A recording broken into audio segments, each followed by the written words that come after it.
Hai, halo kawan-kawan pecinta catur, dan selamat datang kembali di Naruchess Channel.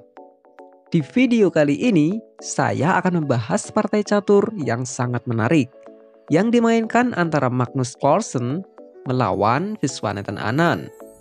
Permainan ini terjadi pada 29 Januari 2014. Oke, baiklah kawan-kawan, kita langsung ke permainan. Di sini Magnus Carlsen sebagai putih dan Visy Anand memegang hitam. Permainan dimulai dengan kuda F3.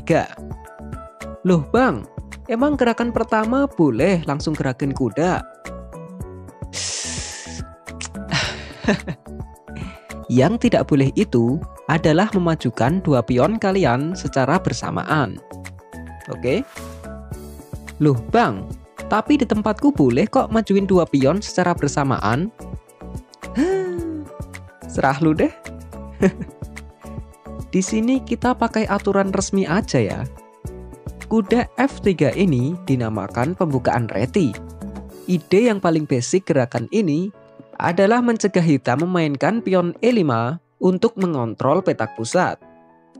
Dibalas Anand dengan D4 dan B3 untuk membawa gajah ke B2. Dilanjut C5 dan E4 atau Norfolk Gambit. Anand menerima gambit dan memakan pion E4, mengancam kuda. Dan kuda ke G5 menyerang pion kembali. Anand melindungi pion dengan kuda F6. Carlsen menambah serangan dengan kuda C3. Anand tidak mau terus melindungi pion dengan gajah F5, karena itu hanya akan menambah keuntungan Carlsen untuk mengembangkan perwiranya. Jadi kuda C6 menjadi pilihan Anand. Dibalas gajah C4 menyerang pion lemah hitam di F7, sekaligus persiapan rokade pendek. Dan pion E6 melindungi pion dan membuka jalan untuk gajah. Dilanjut gajah ke B2 dan gajah E7, persiapan untuk rokade pendek. Di sini Magnus Carlsen rokade pendek, begitu juga dengan Anand rokade pendek. Dan akhirnya Magnus Carlsen memakan pion E4 dengan kuda. Dimakan kembali dengan kuda, dan Carlsen juga memakan lagi dengan kuda.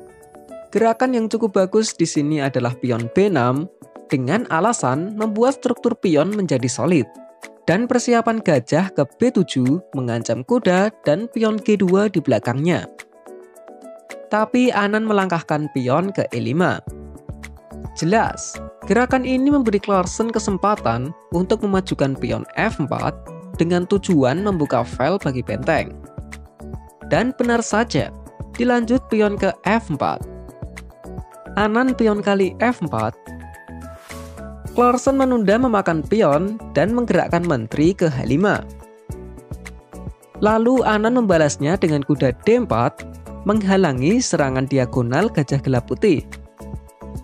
Dan barulah benteng makan pion F4. Coba kita perhatikan. Putih mempunyai 1, 2, 3, 4 perwira yang aktif yang menyerang pertahanan hitam.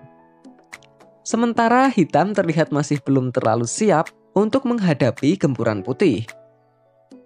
Oke, permainan dilanjutkan dengan G6 mengancam menteri, dan menteri bergerak ke E5 untuk mempertahankan penyerangan sayap raja hitam. Dilanjut pion B6 melindungi pion. Magnus Carlsen tetap fokus di sayap raja dengan menumpuk benteng ke F1. Anand merespon dengan gajah F5. Dibalas pion G4 mengancam gajah. Gajah kabur ke E6. Lalu Carlsen gajah makan gajah, pion makan gajah, benteng makan benteng, skak, dan gajah makan benteng. Dilanjut Carlsen kuda F6, skak. Di sini Anand raja ke H8. Tapi mengapa raja malah ke pojok? Bukankah membawa raja ke F7 jauh lebih baik untuk bisa melakukan manuver ke sayap menteri? Ya, coba kita analisis. Jika raja ke F7, maka kuda kali H7 discover skak.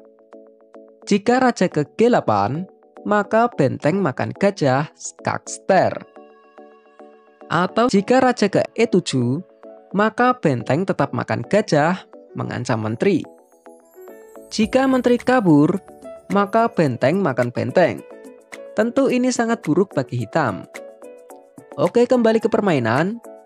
Jadi di sini Anan melangkahkan raja ke H8 dan Clarkson mengusir kuda dengan pion C3. Lalu kuda kabur ke C6 sekaligus menyerang menteri. Di sini Magnus Clarkson mempunyai langkah yang sangat spesial, yang tentu sangat tidak disangka-sangka. Apa kalian tahu langkah yang akan dilakukan oleh sang juara dunia ini?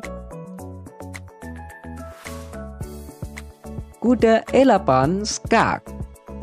Dan Wiswanathan Anand menyerah. Benar-benar sebuah langkah yang sangat cerdas. Apabila permainan dilanjutkan, jika kuda memakan menteri, maka benteng F8 skak mat. Atau jika kuda tidak memakan menteri dan menggerakkan raja ke G8, maka pengorbanan menteri yang sangat indah, yaitu menteri H8 skak. Raja harus memakan menteri, dan lagi benteng makan gajah skak mat.